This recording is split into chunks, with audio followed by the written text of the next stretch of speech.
오늘 여러분들 가운데 여행 중이신 우리 성도님들도 계시고 또 저기 이웃 교회인 자매 교회인 프로비던스 처치에서 그 10주년 기념일이 있어서 많은 성도님들이 가셔서 참석해 주신 걸로 알고 있습니다. 오늘 주일 설교 8월 11일 주일 설교 말씀은 김 목사님께서 이사야서 1장 1절에서 15절 말씀을 가지고 이스라엘에 대한 하나님의 기소라는 제목으로 설교를 전하시겠습니다. 여호와 하나님은 구원이시다. 여호와 하나님은 구원이시다라는 뜻의 이사야의 이름에서 알 수 있듯이 그의 책은 구원에 관한 것입니다. 구원에 대한 이해는 구원이 필요한 이유에서부터 시작되어야 합니다. 그것이 이사야가 책 전반에 걸쳐 죄악에 대하여 많은 양을 할애한 이유입니다. 특히 이사야서의 첫 장은 이스라엘의 죄에 대한 하나님의 기소로 시작하였습니다. 그리고 첫 장의 중간 부분에서 그는 죄의 문제에 대한 하나님께서 주신 해결책에 대하여 썼습니다. 우리는 이사야서 첫 장의 첫 9절, 15절, 15구절들을 살펴보며 첫 15구절들을 살펴보며 주님께서 그분의 백성들의 어떤 점들을 책망하시고 기소하고 계시는지에 대해서 알아보겠습니다.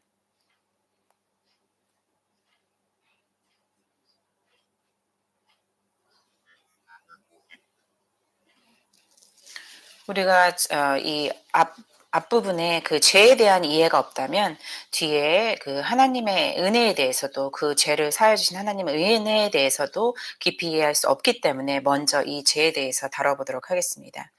첫 번째 본문 말씀은 이스라엘에 대한 하나님의 기소입니다. 첫째 그 2절에서 여호와 하나님께서는 재판관이시면서 이스라엘을 고발하는 고소인이 되셨습니다. 2절 하늘이여 들으라 땅이여 귀를 기울이라 여호와께서 말씀하시기를 내가 자식을 양육하였거늘 그들이 나를 거역하였도다. 1절에서부터 9절 사이에 하나님의 이름은 4번이 언급되었습니다. 2절과 4절에서는 여호와가 언급되었습니다. 4절에서는 이스라엘의 거룩하신 이가 그리고 최종적으로 9절에서 만군의 여호와가 언급되었습니다.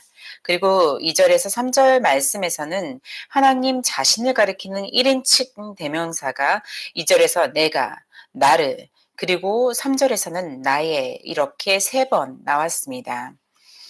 음,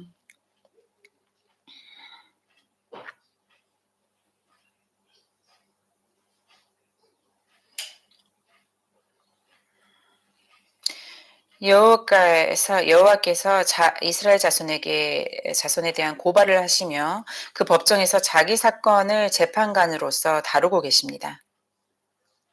2절의 하반절에서는 여호와께서 말씀하셨다고 기록되어 있습니다.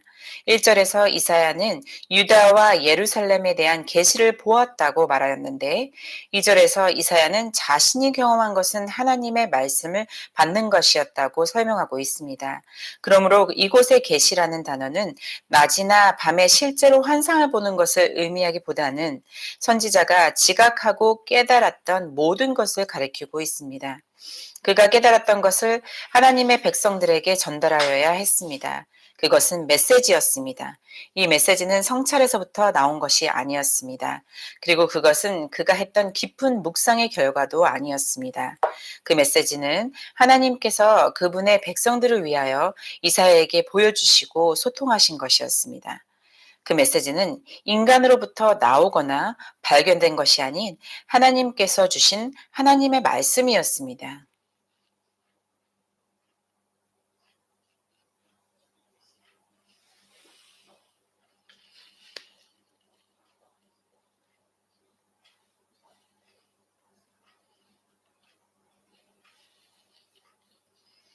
둘째, 여호와 하나님께서는 증인들을 요청하셨습니다. 2절 첫 부분에서는 하늘이여 들으라 땅이여 귀를 기울이라 라고 하셨습니다. 하늘과 땅이 이 법정의 증인으로 초대되었습니다.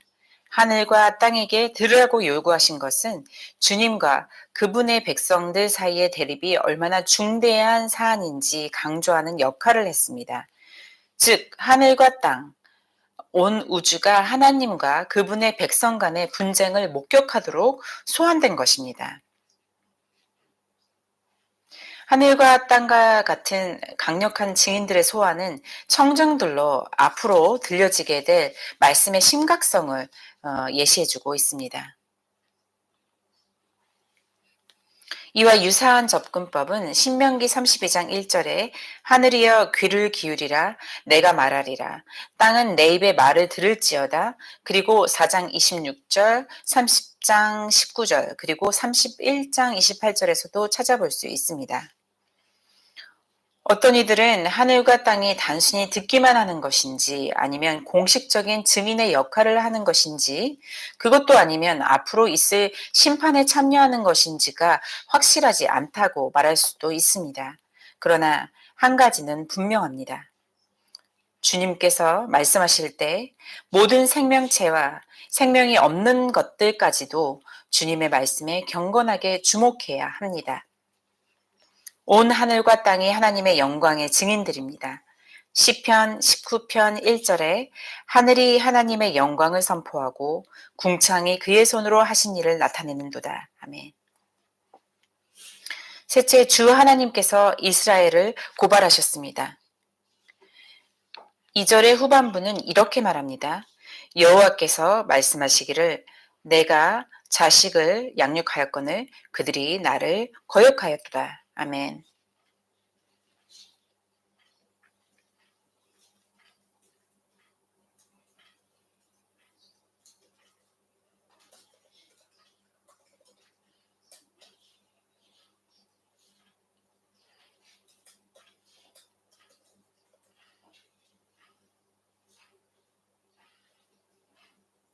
제가 어제 TV를 보았는데 TV 프로그램 중에 하나가 한 어머니가 그 정신병동에 이렇게 감금된 것을 알 수가 있는데 그것은 그 어머니가 정신에 대한 이상이 있어서가 아니라 그 돈을 갖고 싶어하는 자식들의 욕심이었습니다.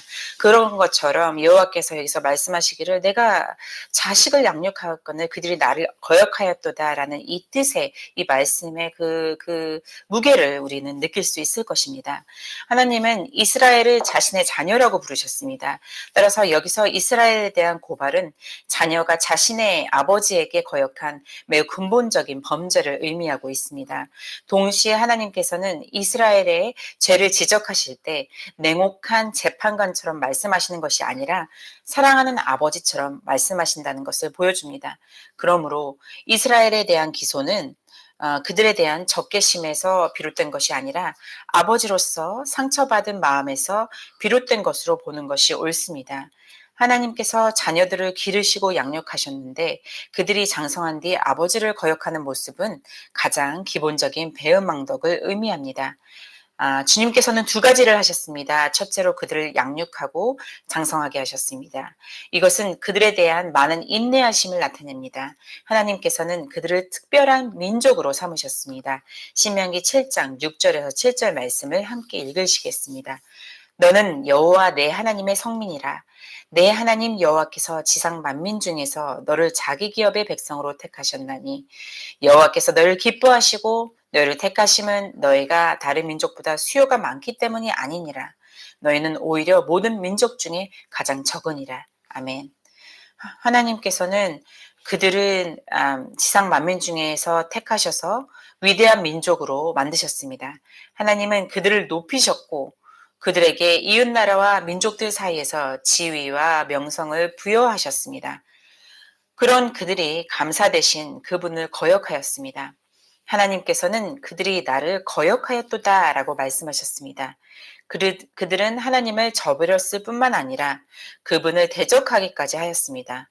이는 타락한 인류의 상태를 반영하기도 하지만 특히 하나님이 택하신 백성의 역사에 적용되었습니다. 3절은 이렇게 말합니다. 소는 그 임자를 알고 나귀는 그 주인의 구유를 알건만은 이스라엘은 알지 못하고 나의 백성은 깨닫지 못하는도다 하셨도다. 이스라엘의 이러한 배은망덕한 태도는 그들을 참으로 짐승들인 소와 나귀보다도 못한 수준으로 떨어뜨렸습니다. 이스라엘 백성, 유다 백성은 나귀와 소가 자신들의 주인에 대하여 아는 것만큼도 하나님을 알지 못하였다는 말입니다. 그들을 배은망덕하게 만든 주요 원인은 그들의 이해와 통찰력의 결핍에 있었습니다. 이스라엘은 알지 못하였고 하나님의 백성은 깨닫지 못하였습니다. 히브리어에서 깨닫다라고 하는 것은 이해하다의 의미를 가지고 있습니다. 그들은 이해하지, 알지 못하고 이해하지도 못하였습니다. 흥미롭게도 3절에서 알다와 깨닫다라는 동사들의 다음에는 나와야 할 목적어가 빠져 있습니다. 이 구절을 다시 읽어보면 소와 나귀는 각자 자기의 주인이나 주인의 구유를 알고 있었습니다. 따라서 이스라엘의 지식과 이해의 대상은 하나님일 것입니다. 이 구절을 이렇게 바꿔 말할 수도 있습니다. 이스라엘은 나를 알지 못하고 내 백성은 나를 깨닫지 못하는도다.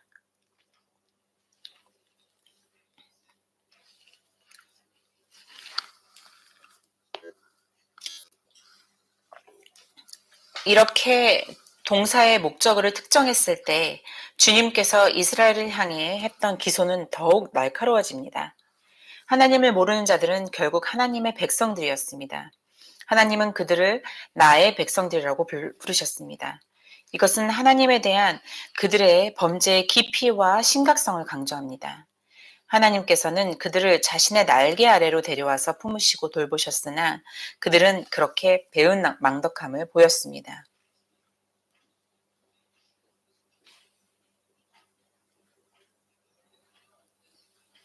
넷째, 주 하나님께서 직접적으로 자신의 백성에게 말씀하셨습니다. 4절을 보시겠습니다. 슬프다 범죄한 나라요, 허물진 백성이요, 행악의 종자요, 행위가 부패한 자식이로다. 그들이 여호와를 버리며 이스라엘의 거룩하신 이를 만홀히 여겨 멀리하고 물러갔도다. 아멘. 주님께서는 여기서 직접 말씀하시고 계심에도 불구하고 자신에 대한 1인칭이 아닌 3인칭의 대명사를 사용하셨습니다.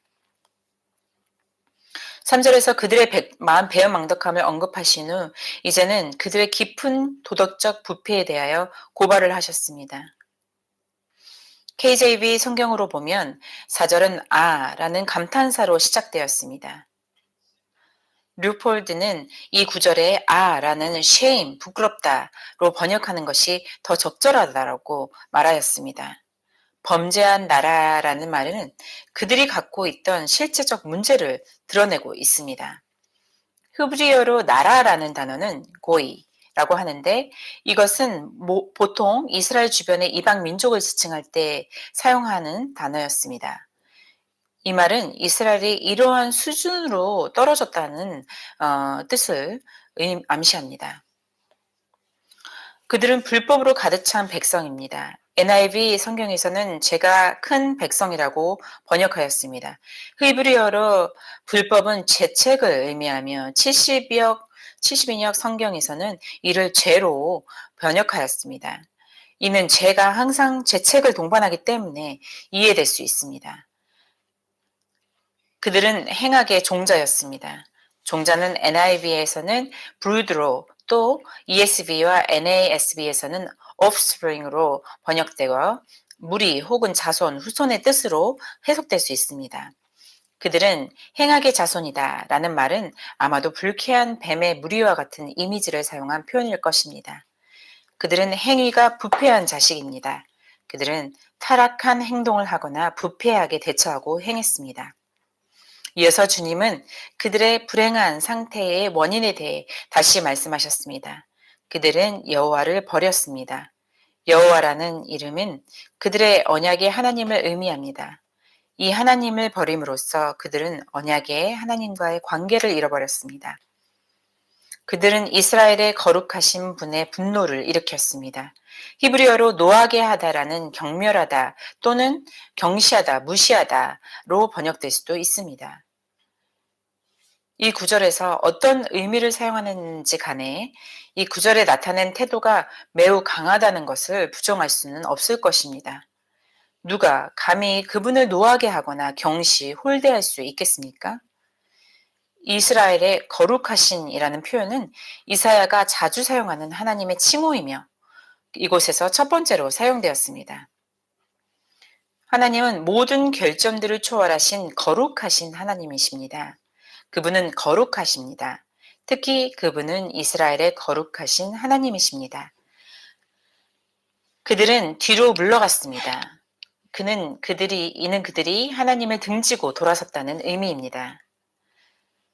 그들은 단순히 하나님에 대한 무심한 것이 아니라 모욕적인 행동으로 나아갔습니다. 여기서 우리는 이스라엘의 도덕적 처치가 극단적이고 그리고 절망적인 것을 볼 수 있습니다. 하나님의 거룩하심은 인간의 타락과 죄와 대조됩니다. 하나님은 그분에 대한 그들의 죄를 고발하셨습니다.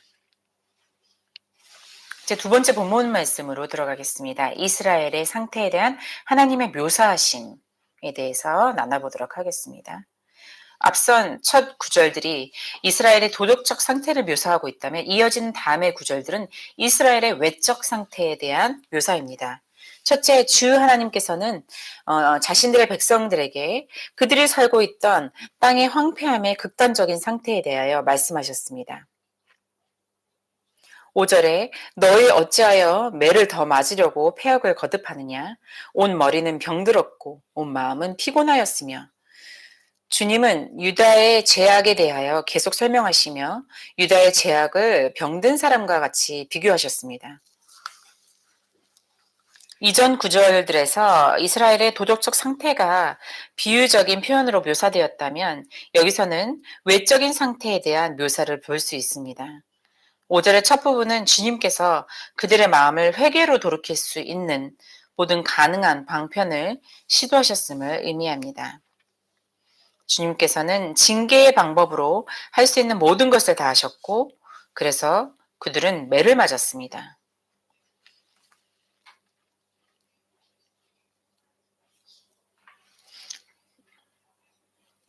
그러나 이 구절의 묘사를 자세히 살펴보면 주님의 이러한 새로운 시도들에도 불구하고 결국 그들은 계속해서 하나님을 배교하는 결과를 맞았습니다.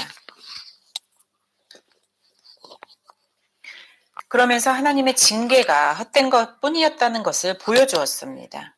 그들은 맞아도 더 많은 폐역을 거듭하였습니다. 온 머리가 병들었다는 표현에서 머리는 지배자나 통치자들을 지칭하는 것으로 보입니다. 이 민족의 정부에는 건전한 것이 없다는 것을 의미합니다. 온 마음이 피곤하였다는 표현은 정확히 무엇을 지칭하는지 판단하기가 어렵습니다. 아마도 이것은 땅에 남아있는 용기와 희망의 결여를 의미할 수도 있습니다.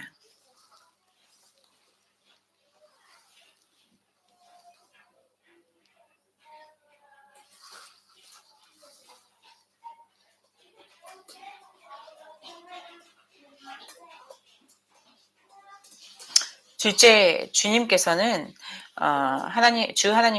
6절에서 이 상처난 민족을 이렇게 묘사하셨습니다. 발바닥에서 머리까지 성한 곳이 없이 상한 것과 터진 것과 새로 맞은 흔적뿐이었거늘 그것을 짜며 싸매며 기름으로 부드럽게 함을 받지 못하였도다. 아멘. 이 상처난 민족은 전쟁터에서 다친 사람과 같이 머리부터 발끝까지 멍이 들었습니다. 그래서 몸의 어느 부분도 성한 곳이 없었습니다. 터진 것과 새로 맞은 흔적, 최근에 잔혹하게 가해진 것으로 가득 차 있었습니다. 상처를 치유하기 위한 일반적인 치유 방법은 아직 적용되지 않았습니다. 오래된 상처처럼 아물거나 봉해지지 않았습니다. 출혈하는 상처들은 묶여지지 않았습니다. 치유를 촉진하기 위한 어떤 조치도 취해지지 않았습니다.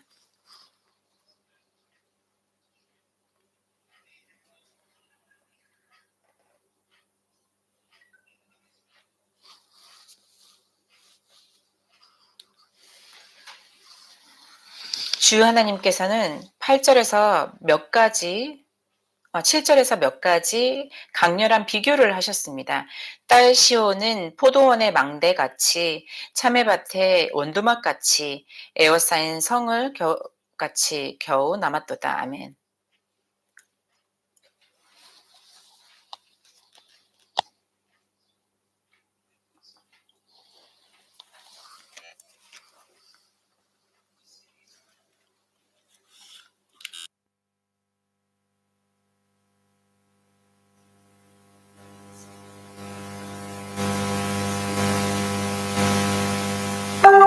Please follow up. Please follow up. 네, 셋째 주 하나님께서는 7절에서 땅의 상태를 문자 그대로 묘사하셨습니다. 너희의 땅은 황폐하였고 너희의 성읍들은 불에 탔고 너희의 토지는 너희 목전에서 이방인에게 삼켜졌으며 이방인에게 파괴됨 같이 황폐하였고 아멘. 나라가 전체적으로 황폐하였습니다. 여기서 나라를 의미하는 히브리어 단어는 땅으로 번역될 수도 있습니다. 따라서 온 땅이 황폐해졌고 파괴로 인해 황야나 사막처럼 되었습니다. 성읍들은 차례대로 불탔습니다. 나라에 필요한 식량들을 제공하였던 들판은 적군에 의해 모든 생산물들이 약탈을 당하였는데 그 일이 농사를 짓던 사람의 눈앞에서 이루어졌기 때문에 그 경험은 더욱 처참하고 비참한 것이었습니다. 이방인들이 땅을 점령하고 황폐하게 만들었습니다.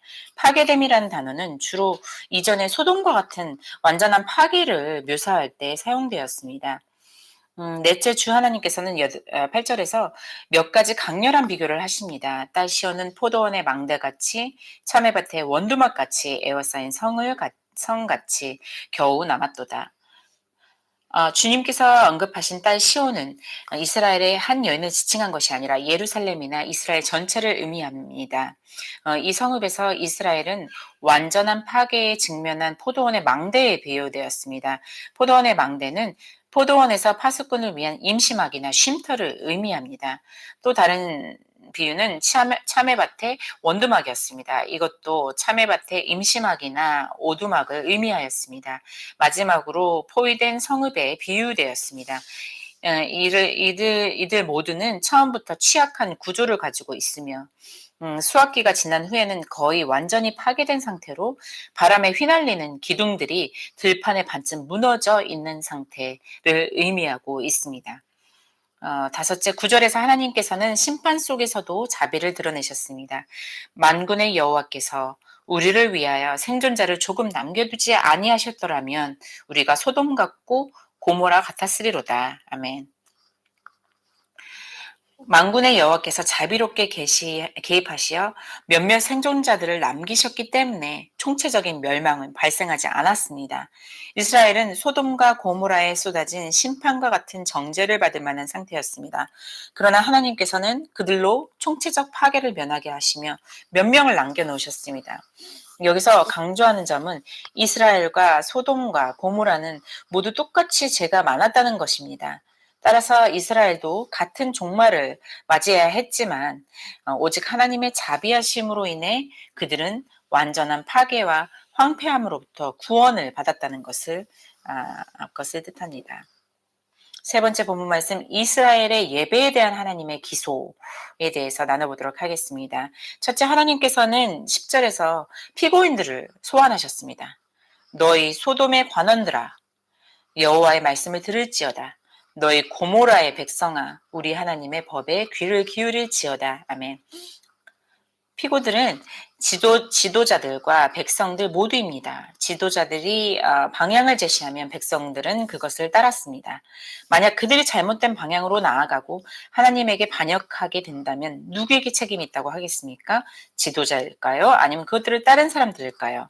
우리는 지도자들과 백성들이 악명 높은 두 도시 소돔과 고모라의 제약과 동일시 되었다는 점을 기억해야 합니다.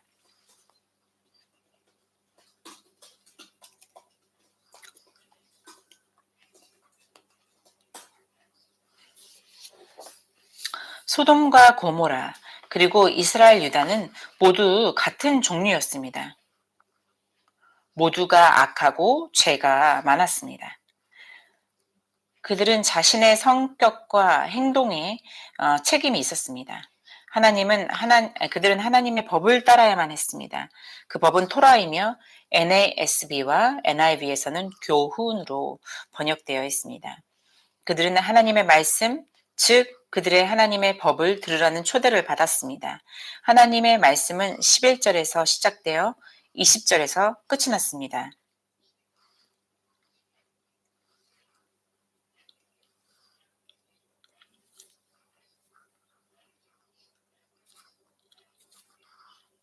그래서 저는 이 말씀을 반으로 나눠서 문제를 제공하고 또 그 이후에는 그 하나님께서 보여주신 그 해결책을 보여줍니다.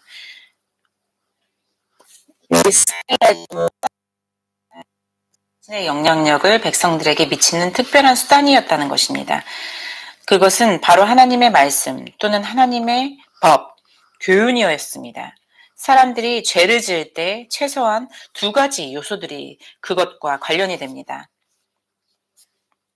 만약 그들이 하나님의 법이나 교훈에 무지하였다면 그들은 교육을 받아야 했고 그 후에는 그것을 믿고 순종했어야 했습니다. 그러나 그렇게 하기보다 그들은 하나님의 말씀에 반역하고 하나님의 기준이 아닌 그들의 기준으로 살아갑니다. 그러므로 그들은 징계를 받게 되었습니다. 그들은 자신의 죄를 회개하고 하나님의 말씀을 믿고 순종해야 했습니다.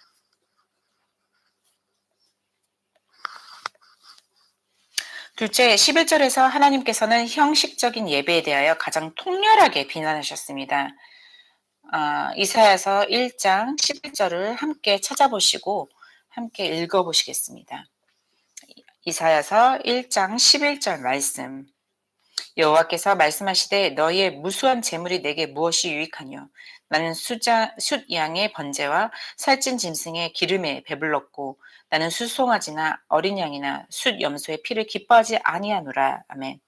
우리는 이 주제와 관련된 다른 성경 구절들을 예를 들어 호세아 6장 6절, 아모스 4장 4절, 5장 21절에서 25절, 미가서 6장 1절에서 8절, 예레미야 7장 4절과 21절 이후 9절들, 그리고 시편 50편 8절에서 15절 등에서 찾을 수 있습니다. 우리는 하나님께서 제사의 제물 자체에 적대적인 것이 아니라 잘못된 동기와 태도로 잘못 드려진 제물에 적대적이셨다는 것을 알아야 합니다. 모세의 율법은 희생제물을 허용하고 있으며 하나님 자신께서 모세에게 제사의 제물에 대한 지침을 주셨습니다. 이러한 제사가 본문에 반대되어졌던 이유는 제사를 드리는 목적이 자기들의 공로를 얻기 위한 것이거나 또는 회개하지 않은 마음으로 드려진 것이거나 단순히 외적인 모습만을 갖춘 채로 알맹이 없는 믿음으로 드려진 불건전한 영으로 드려진 것이었기 때문입니다.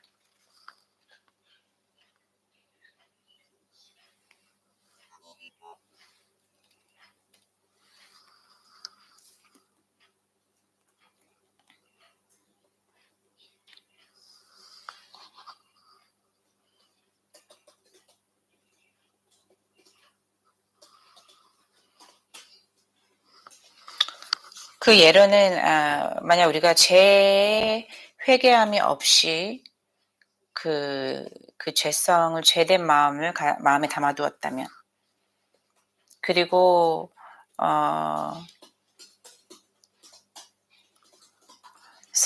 성령의 감화 없이 죄진자를 용서하는 마음이 없이 사랑하는 마음이 없이 그 관계가 어긋난 것, 잘못된 것을 화해하거나 그런 다시 reconcile 하려고 노력하지 않는 것, 그런 것들, 그런 마음을 품고 있는 것들입니다.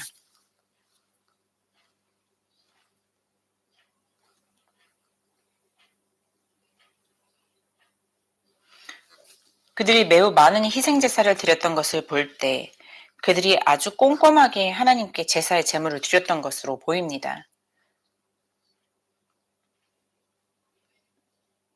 그것은 정말 많은 노력을 한 것이라고 볼 수 있습니다. 수많은 번제가 드려졌습니다. 그래서 숫양, 숫소, 어린 양, 그리고 염소의 기름과 피가 풍부했을 것입니다. 기술적으로 보면 이스라엘의 희생 제물에 관련한 율법의 모든 요구사항이 충족되었다고도 할 수 있습니다. 그러나 법적으로 아무런 문제가 없었음에도 하나님께서는 그것을 불쾌히 여기셨습니다. 하나님께서는 그들의 제사에서 아무런 기쁨을 얻지 못하셨다고 말씀하셨습니다. KJV 성경으로 11절을 보면 처음에 to what purpose? 무엇이 유익하냐? 라는 말로 시작하는데 히브리어 한 단어에서 유래한 말로 왜? 라는 의미를 가집니다. 이러한 정의에 따라 KJV 성경은 to what purpose로 번역하였습니다.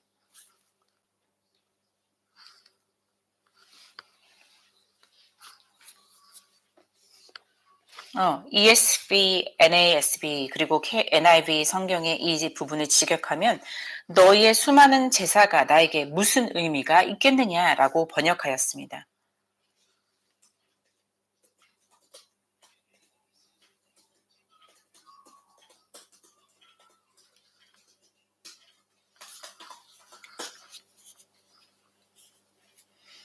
어떠한 의미도 거기에는 기쁨도 없다는 말입니다. 이 제물들이 도대체 하나님께 어떤 의미가 있었을까요? 이 질문에서 우리는 하나님께 드리는 제사의 제물에 대한 본질을 발견할 수 있습니다. 이 제물들이 하나님께 어떤 의미가 있는가? 이 구절의 모든 번역들을 살펴보면 하나님께서는 이 제물들이 제물을 드리던 그들에게 어떠한 의미나 가치가 있는 것인지를 물으신 것이 아니라 하나님 자신에게 어떠한 의미가 있는가에 대한 것을 그들에게 물으셨다는 것을 알게 됩니다. 마찬가지로 우리의 예배의 가치는 우리가 드리는 예배에 대해서 우리가 얼마나 의미를 두고 있는가에 있는 것이 아니라 하나님께서 이 예배가 얼마나 하나님께 드려지는 이 예배가 하나님께 얼마나 의미가 있는가에 달려있다는 말입니다. 우리가 염두에 두고 고려해야 할 것은 하나님께서 우리의 예배와 드리는 제물에 어떻게 반응하시는가에 있습니다.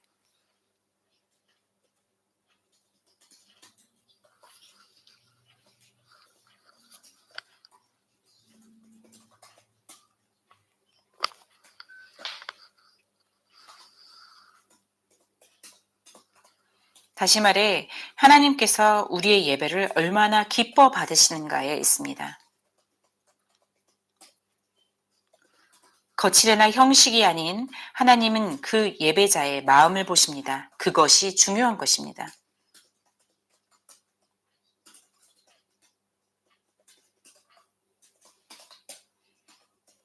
여러분은 오늘 예배에 참석하실 때 어떠한 마음으로 오셨습니까?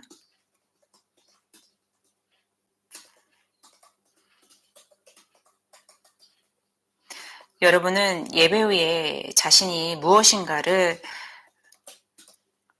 해내었다는 성취감에 도취되어 떠나시진 않으십니까?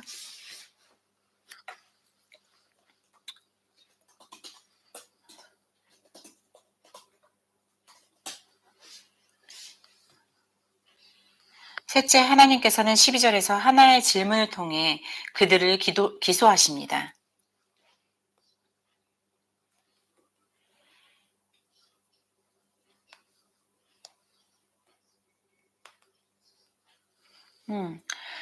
하나님께서는 12절에서 하나의 질문을 통해 그들을 기소하십니다. 너희가 내 앞에 보이러 오니 이것을 누가 너희에게 요구하였느냐? 내 마당만 밟을 뿐이라. 아멘. 요구하다의 히브리 단어는 청구하다라는 의미도 가지고 있습니다. 이 단어는 야곱이 자신의 장인 라반에게서 도망칠 때 라반이 야곱을 쫓아오자 그에게 말할 때 사용되었습니다. 창세기 31장 39절 말씀입니다. 물려 찢긴 것은 내가 외삼촌에게로 가져가지 아니하고 낮에 도둑을 맞았든지 밤에 도둑을 맞았든지 외삼촌이 그것을 내 손에서 찾았으므로 내가 스스로 그것을 보충하였으며 이스라엘 자손은 하나님께서 하라고 하신 것을 자신들이 했을 뿐이라고 생각하였습니다. 주님의 율례가 그런 절차들을 규정하지 않았습니까? 그러므로 그들은 제물을 많이 드렸습니다. 그러나 그들이 알지 못했던 것은 그들의 제사가 불건전한 태도와 함께 드려져서는 안 된다는 것이었습니다.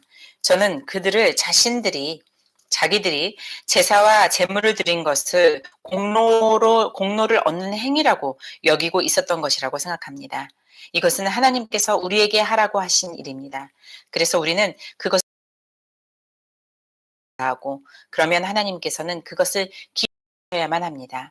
저는 이러한 생각은 공로를 얻으려는 사고방식이라고 말하겠습니다. 따라서 주님은 그들이 행한 일의 정당성을 입증할 증거를 제시하라고 요구하셨습니다. 누가 너희에게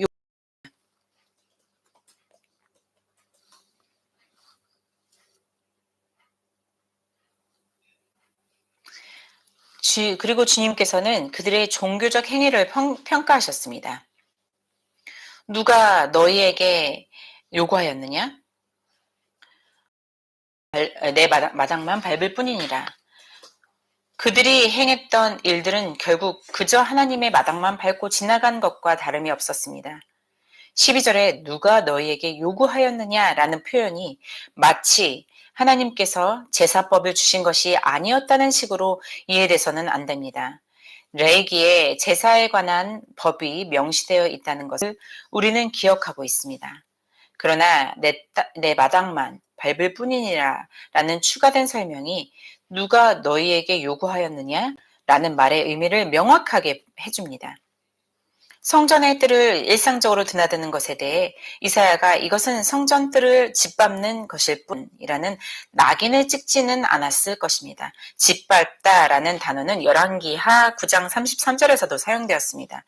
이르되 그를 내려 던지라 하니 내려 던짐에 그의 피가 담가 말에게 튀더라. 예후가 그의 시체를 밟으니라. 아멘. 이 이야기는 주님의 명령대로 죽임을 당한 이세벨 여왕에 관한 것입니다. 그녀의 죽음은 경멸스러웠고 전혀 명예롭지 않았습니다. 마찬가지로 이스라엘의 예배자들을 주님의 명예를 경멸하였습니다.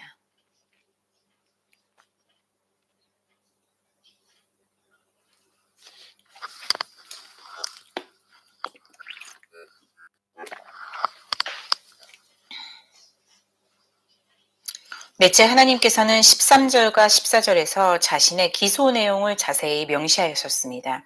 13절에 헛된 재물을 다시 가져오지 말라. 분양은 내가 가증히 여기는 바요. 월삭과 안식일과 대회로 모이는 것도 그러하니 성회와 아울러 악을 행하는 것을 내가 견디지 못하겠노라. 내 마음이 월삭과 정한 절기를 싫어하나니 그것이 내니라. 아멘. 이곳에서 제시한 내용은 우리를 혼란스럽게 만들 수도 있습니다. 왜냐하면 이처럼 율법이 요구하고 있는 것들을 이제는 하느님께서 금하시고 계신 것처럼 보이기 때문입니다. 그러나 이것을 자세히 살펴보면 하나님께서 명하셨던 것에 대한 그들의 잘못된 접근으로 인해 이 모든 것들이 받아들여질 수 없는 것으로 변질되었다는 것을 알 수 있습니다. 헛된 재물을 다시는 가져오지 말라. 번제를 통해 올려지는 연기는 더 이상 하나님께 달콤한 향기가 되지 않았고 그들의 잘못과 제약된 태도로 인해 오히려 공해가 되었습니다.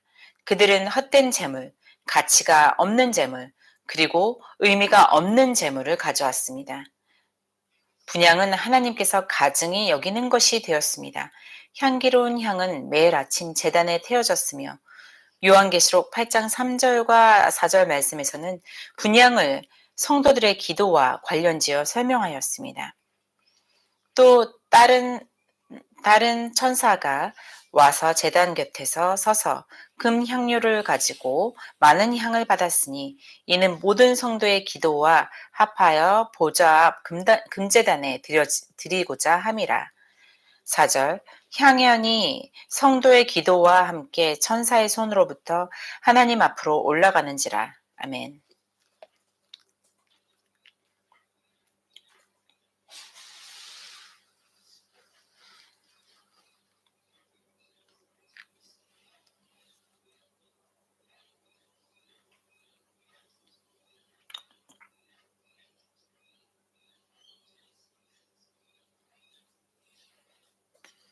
그러나 이런 향로가 바로 하나님 앞에 죄가 되었습니다.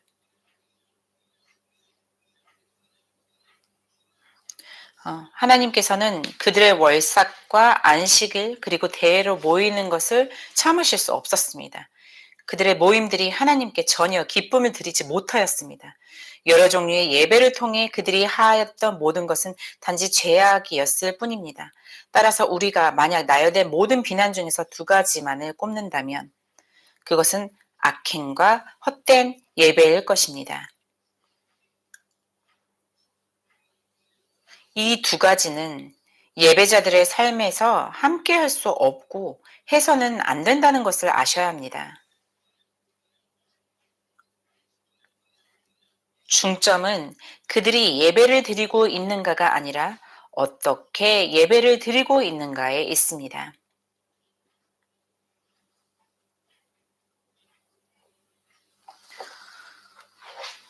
14절에서는 그들의 혐오스러움을 생생하게 묘사하는 세 가지 동사가 나왔습니다.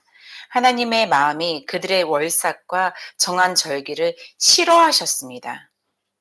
그것이 하나님께 무거운 짐이 되었습니다. 하나님께서는 그것을 지기에 곤비하셨습니다. 이사야의 입을 통해 전해진 하나님의 언어가 타오르는 진노의 언어였다는 것을 결코 잊으시면 안 됩니다. 하나님의 말씀에는 그들의 죄에 대한 절대적인 책망이 담겨져 있었습니다. 이 모든 정죄의 말씀은 재물에 대한 특정된 책망을 하고 계심을 보여주십니다. 이러한 말씀을 통해 그들은 올바른 예배에 대한 각성을 했어야만 합니다.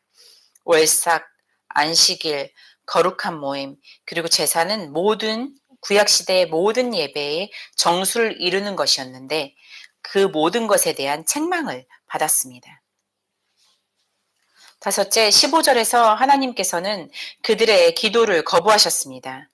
너희가 손을 펼 때에 내가 내 손을 너희에게서 가리고 너희가 많이 기도할지라도 내가 듣지 아니하리니 이는 너희의 손에 피가 가득함이라. 아멘. 일반적으로 하나님께서는 자녀들이 그분 앞에 나와 기도하며 교제하는 것을 기쁘게 여기십니다. 성경은 이것을 반복해서 증언하고 있습니다. 그러나 그러한 기도가 하나님께 불쾌한 것이 될 때가 있습니다.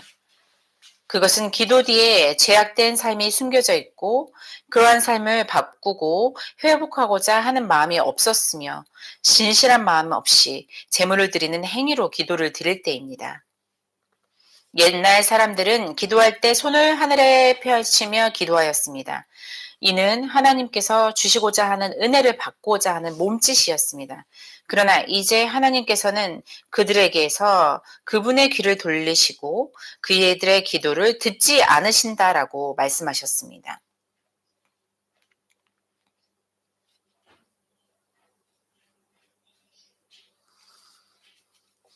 이러한 거부의 이유는 너희의 손에 피가 가득함이라 라는 말씀을 통해 그들에 대한 포괄적인 기소를 볼 수 있습니다.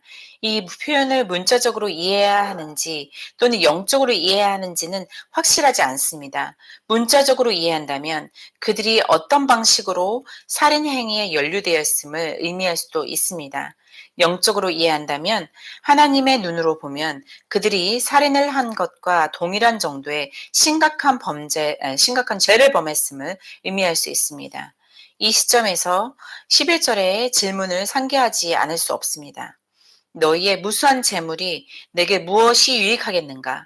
하나님께서는 그들이 여전히 성전에 와서 많은 제사를 드리면서도 계속해서 죄를 짓고 있는 이유를 묻고 계십니다.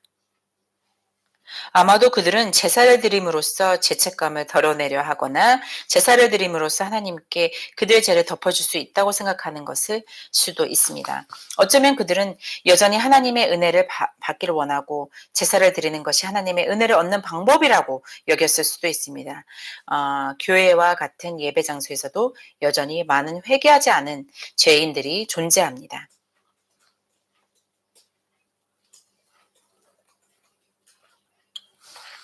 오늘 예배로 나오신 여러분, 어떠한 마음으로 예배를 나오셨습니까?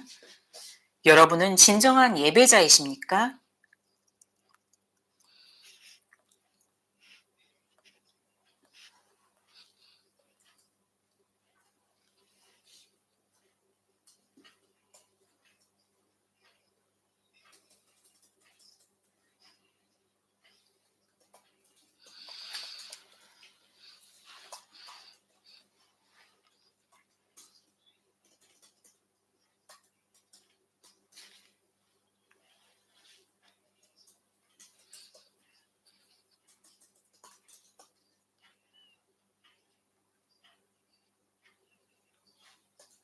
교회를 포함하여 많은 회개하지 않는 성도들이 가득 차 있습니다.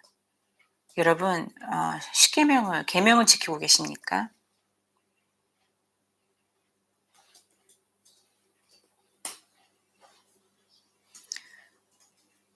죄를 회개하고 주님을 사랑함으로 주님의 계명을 지키고 계십니까?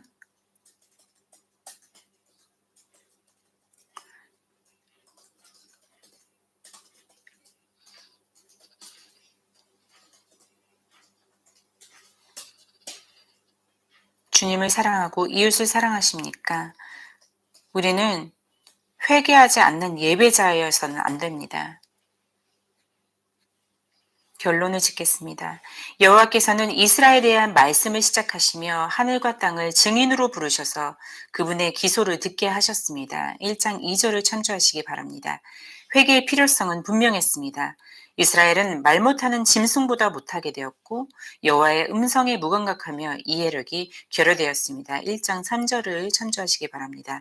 이스라엘은 죄, 불법, 악, 그리고 부패함으로 특징지어졌습니다. 하나님의 성품을 반영하도록 부름받은 민족이 소돔과 고모라처럼 되어버렸습니다.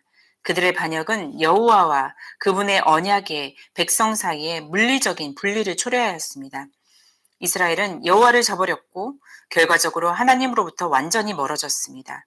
그로 인해 백성들은 이미 언약의 저주를 경험하기 시작하였으며 그중 하나는 약속된 땅에서의 추방이었습니다. 1장 7절 그리고 신명기 28장 63절에서 66절을 참조하시기 바랍니다. 하나님께 드려진 제물이 그들 자신에게는 만족감을 주었지만 하나님께서는 기쁘시게 받지 않으셨습니다. 하나님께서는 그들이 제물을 드리는 동기와 목적을 물으셨으며 잘못된 동기를 가지고 드려진 제물은 그분의 성전을 짓밟는 행위로 여겨졌습니다. 그들이 드린 제물은 여호와 하나님께 혐오스러운 것이었고 그분의 이름으로 행한 모든 것들은 하나님 앞에서 행해진 불법이었습니다. 그들의 열렬한 기도는 거부되었고 그들이 섬기고 있다고 생각했던 하나님은 그들의 기도를 거절하셨습니다. 이는 예배자에 대한 인식과 하나님의 인식 사이에 큰 차이를 보여줍니다. 이 문제의 핵심은 잠언 21장 2절에 잘 나타나 있습니다. 2절 사람의 행위가 자기 보기에는 모두 정직하여도 여호와는 마음을 감찰하시니라. 아멘. 결국 마지막 질문은 너희가 무슨 목적을 가지고 하나님께 무수한 제사들의 제물들을 드렸느냐입니다. 그리스도께서 여러분의 전부이십니까? 여러분은 믿음으로 살고 계십니까? 여러분들은 여러분의 죄를 회개하셨습니까? 우리가 무엇을 하느냐가 아닌 어떠한 마음으로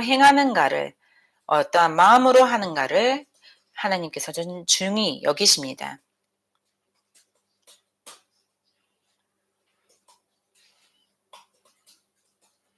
여러분은 빛으로 행하고 계십니까?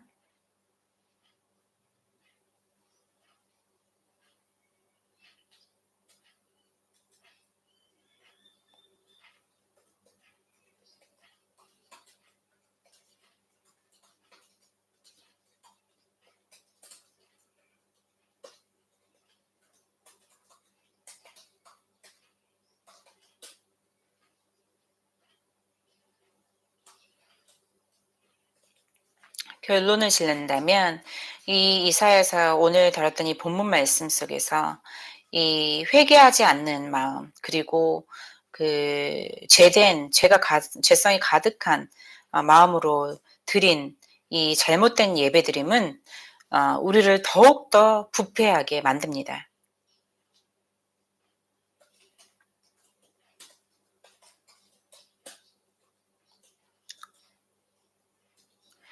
이렇게 잘못 드려지는 예배는 결국 성화의 과정 속에 있는 우리에게 큰 장애물이 됩니다.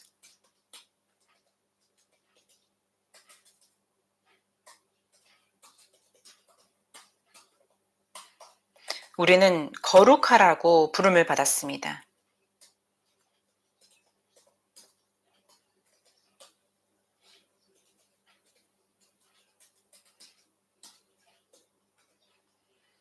우리가 만약에 성화의 과정 속에서 더 나아가지 못하고 성화받지 못하고 못한다면 결국은 이 이스라엘 백성들과 다를 바가 없습니다.